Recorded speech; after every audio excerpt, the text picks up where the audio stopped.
Right now at noon, officials with the Department of Natural Resources are investigating a hunting-related death in Dodge County.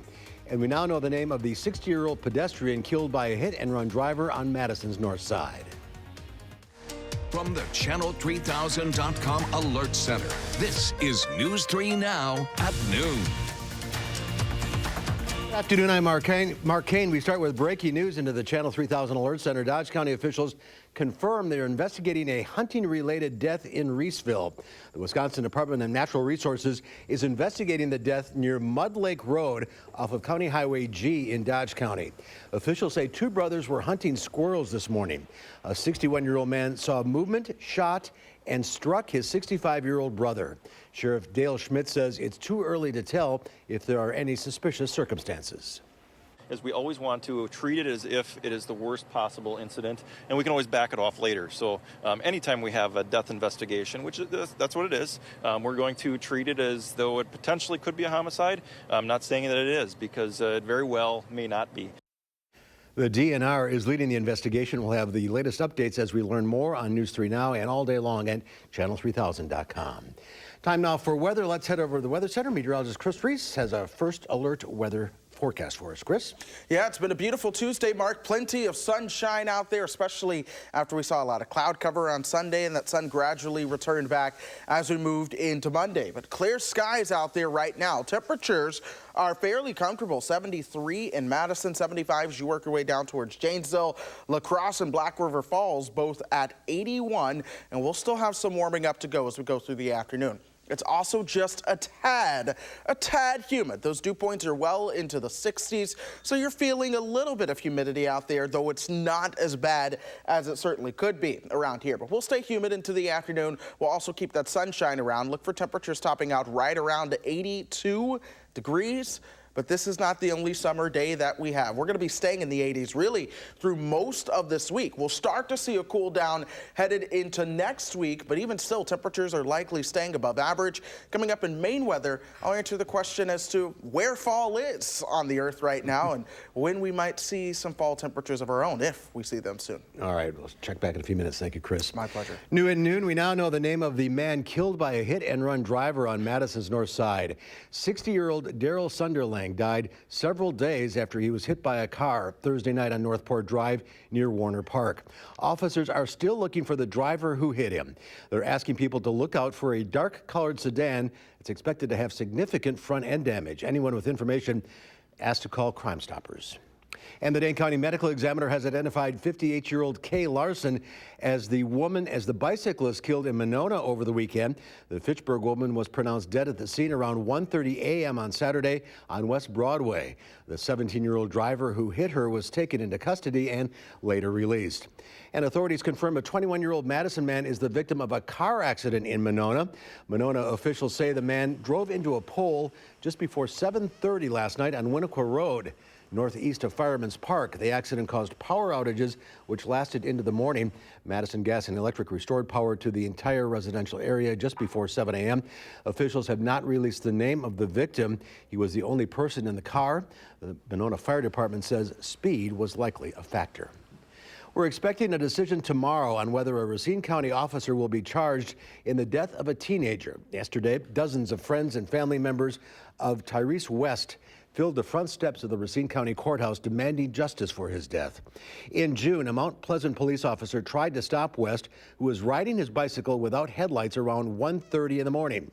Police say he refused to stop and was armed. Sergeant Eric Geis fired his gun. I don't even know how to really feel. It's just like, I just hope they make the right decision. The Racine County District Attorney will meet with the family at 6 o'clock tomorrow evening before announcing the decision. Wisconsin Senate Majority Leader Scott Fitzgerald has officially announced his run for Congress. He is the first Republican to formally enter the race to succeed longtime Representative Jim Sensenbrenner, who's retiring. His term runs through the 2023. Fitzgerald was an early and vocal supporter of President Trump. He's been in the state legislature since 1995, and he has been the leader on and off since 2011. Numerous other Republicans are eyeing the seat, including fellow state Senator Chris Kapenga, former Governor Scott Walker's son Matt Walker, and the son of former U.S. Representative Mark Newman. Police in Florida have arrested a possible serial killer using genetic genealogy technology and DNA collected from a cigarette. On Monday, 37-year-old Robert Hayes was charged with first-degree murder of Rachel Elizabeth Bay in 2016. Police believe he shot and killed 3 other women between 2005 and 2006 when he was a college student studying criminal justice. It's not just working the streets anymore. It's working with DNA. It's working with technology. The Palm Beach County Public Defender's Office, which represents Hayes, has not yet responded to CBS News' request for comment. Legendary journalist Cokie Roberts passed away today after a battle with breast cancer. Roberts worked for ABC News for decades, where she covered U.S. and world politics. During her 40-year career, Roberts won 3 Emmys, published bestsellers, and reported on both television and radio. Cokie Roberts was 75 years old. More local news now. The story of a baby pig who survived a fall off a truck on the interstate is inspiring hundreds. Maxwell the pig fell headfirst off a transport truck in Illinois last month when he was only weeks old. He was taken to the Heartland Farm Sanctuary in Verona, where he needed extra treatment at the UW Vet Clinic. But now, as many have followed him on social media, the piglet is happy and healthy and will be able to grow old at the sanctuary. And for children who go to the farm for classes on empathy or those who visit as a form of therapy, Maxwell will be an ambassador of resilience. Good for him. And there's more to come on News 3 Now at noon. Next, we'll see what Howard's working on in the Mr. Food Test Kitchen. We all hear how good beans are for us. So let me share one of my favorite recipes that highlights a bean that's super popular, yet is often left out of most bean recipes. Any ideas?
I love beans. And when I say beans, I mean every kind. Everything from green beans and baked beans, which make the perfect side dishes, to navy and kidney beans that are perfect in our soups. But my all-time favorite bean is probably the cocoa bean. Yeah, the cocoa bean.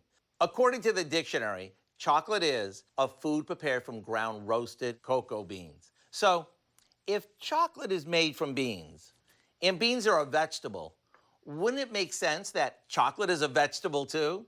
I think it is. So now, let me show you one of my favorite bean recipes. To make this chocolate zucchini bread, we combine some flour, sugar, baking powder, and baking soda, cinnamon, salt, and cocoa. In another bowl, we mix together a good amount of grated zucchini, a few eggs, vegetable oil, a bunch of pecans, and a splash of vanilla. This gets mixed with our dry ingredients, and into a couple of loaf pans it goes. After it bakes and has cooled, it's ready to slice and serve. And since this makes 2 tasty loaves, you can eat one and gift the other. To get the recipe for our chocolate zucchini bread, all you have to do is visit our website. I'm Howard with Kelly in the Mr. Food Test Kitchen, where today we found a chocolatey veggie way for you to say, ooh, it's so good. All right, Howard, thank you. Next to noon, the warm and humid weather sticks around. We'll have highs in the low 80s for the rest of the work week, and thunderstorm chances return. Chris will have your forecast coming up.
Wall Street eyes the Fed, and Netflix is hoping customers will be up for binging on a classic TV show. Diane King Hall has your Money Watch report.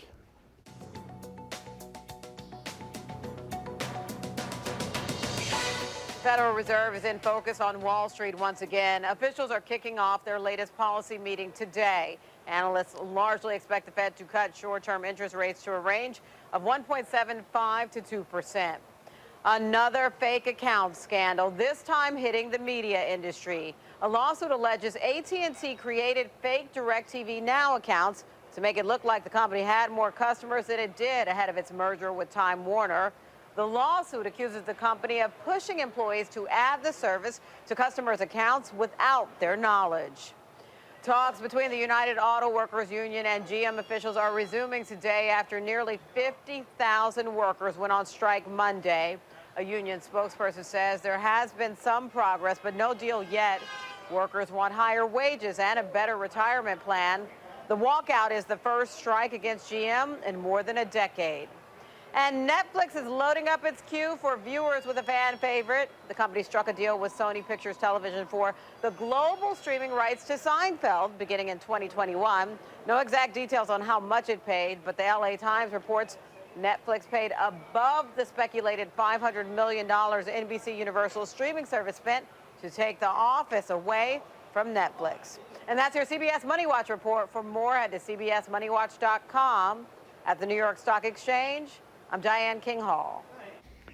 Diane, thank you. Wall Street at the noon hour, the Dow Industrial's down 46 points. The NASDAQ, however, up about 3.5. The S&P 500 down 1. Q106 Farm Director Pam Yankee still out of the radio barn today, so here are your farm numbers.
Time now for the weather. Chris Reese is over in the Weather Center, and the summer rolls on. That's right. Summer does roll on. We are entering in to what is typically a time of the year that fall begins to join the picture. But one of the things you've noticed is that we've had very summer-like weather patterns going through the past couple of days. In fact, let's go ahead and look through from September 9th all the way through yesterday. We saw temperatures well above average. Yesterday was 10 degrees above average, but I've gone ahead and highlighted today all the way through the end of this week because the forecast is for temperatures that'll stay above average, and that's likely going to be the case. Of course, it's nice out there, though. Plenty of sunshine out there right now. We've been watching that pretty much all through the day. There's some cloud cover up through northern Wisconsin. We're also watching for some cloud cover trying to stream in through southeastern Minnesota, northeastern Iowa, and extreme western Wisconsin. Out towards La Crosse, you're starting to see a little bit of cloud cover moving in.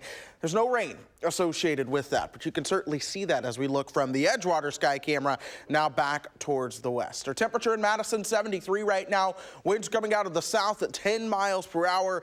Dew points are into the 60s, so it's going to be just a little bit humid. That's all thanks to that south and southeasterly wind. 75 in Janesville right now. Boscobel, you guys are at 78. Same for our friends in Viroqua right now. We factor in the humidity. Hear those dew points again, well into the 60s. Janesville, your dew point 66. Watertown, your dew point 67. So yes, you will feel just a little bit of that humidity as you step outside today, but it won't be unbearable as we've seen at other times this summer. We'll warm up into the low 80s for those highs this afternoon. Look for highs right around 82. And then overnight tonight, with that south wind, we're not really going to cool down all that much. We'll see those overnight lows into the low 60s. Tomorrow, we'll reach the low 80s again. You may notice some more cloud cover starting to stream in from the north and west. Then tomorrow night into Thursday morning, I do think that'll be our next chance for decent rain around here, as a cold front brings a chance for some showers and thunderstorms. I use the term cold front loosely. We're actually not going to cool down all that much behind it. In fact, by the time we get you towards Friday, we warm up a couple degrees. The bigger chances for some cooler weather come our direction next week. But one of the things you'll notice is that even still, these temperatures are above average. It's only day 10 that our forecast temperature is 2 degrees below what is the normal high. So where has the cooler air been? Well, we're going to look at the jet stream to try to answer that question. One of the things you'll notice that there are two different jet streams. One of them is the polar jet stream. That one's towards the north. That controls the availability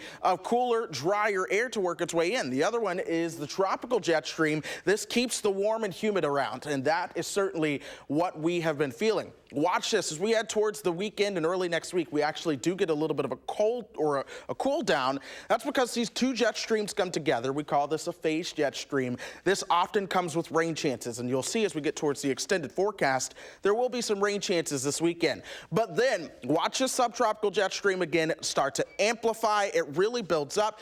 It even pushes the polar jet stream farther northward into Canada. So all of that cooler air that we would look for fall, you're going to find that on the other side of the globe. We're talking Russia, parts of northern China. That's where it's cooler. As for us, we are keeping those temperatures well above normal, going not through just the next 6 to 10 days, but all the way through the end of the month of September. Things will likely be above normal in terms of temperature for us. But we're going to watch that cool down come our direction again, more so this weekend, along with those rain chances Saturday into Sunday.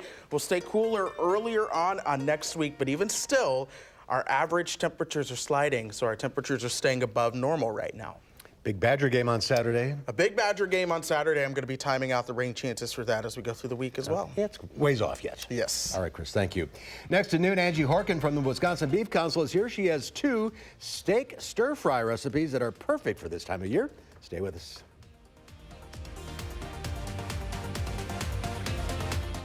News 3.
Angie Horkin from the Wisconsin Beef Council is here. Welcome back to you. You're making steak stir fry today. Right. I thought it was a great time of year to talk stir fry because they're so quick and easy, like 20 minutes start to finish. You can do it all inside. Right. Mother Nature's not been cooperating this summer with us. And you can use a lot of your produce. So if you have a garden and your produce is ready right now, it's a great way to use that. And the farmers markets are still in full swing. So take advantage. Yeah. So this recipe that I've already made ahead is like your basic traditional stir fry. So I use top sirloin and I just quick fried that in batches with a little bit of garlic and then some crushed red pepper and then just used a jarred stir fry sauce right from the supermarket and then 4 cups of fresh vegetables. You don't have to get fancy with it? No, you don't have to get fancy. So 4 cups of fresh vegetables, so whatever you like. I actually bought the stir fry mix in the supermarket because it's so easy. And I don't have a garden. It's already chopped up? And it's already chopped up, ready to go. And then just serve that over a bed of white rice with some dry roasted peanuts on top if you like, and that's it. And you got a super healthy, super fast supper. And the sirloin.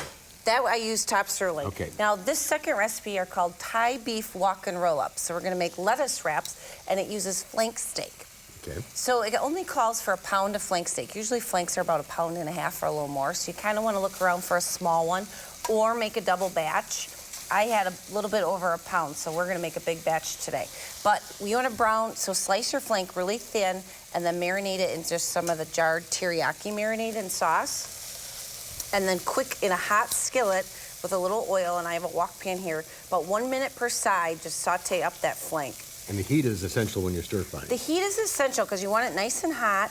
You want to do your steak in batches so it doesn't steam, so it gets that really nice brown caramelization on it. Literally 1 minute aside. You don't want to overcook it. Do you have olive oil? That was your... I got olive oil in here. So then we're going to add in some pepper. So 1 red pepper, some green onion, some peanut butter. Oh, here, we'll do the soy sauce first. And some peanut butter. So this is our kind of our Thai flavored sauce. Then we're gonna put our beef back in. And that is it. Give it a big stir, get that peanut butter melted in there. Just make a mess. And then we're gonna put them in lettuce. Yeah, and then we're gonna serve it in lettuce cups, but of course you don't have to do that if you don't think the family would like that, of course. You know, serve it over some rice or any kind of starch or whatever you like. Put a little salad on the side, and you've got an awesome meal. Beeftips.com? Yes, beeftips.com. All the recipes. And we're going to have 2 more recipes coming up at 4 o'clock this afternoon. So 2 different really fun stir-fry recipes. All right, Ange, we'll see you at 4. Yeah, definitely. All right, Chris has one final check of the forecast. We are looking at the sunshine sticking around as we go through the rest of the afternoon. Look for highs topping out to the upper 70s and low 80s today. The low 80s stick around all the way through Friday. We'll see rain chances and some cooler temperatures towards the weekend and early next week. All right, thanks for watching, everybody. We'll see you back here at 4. In the meantime, have a great afternoon.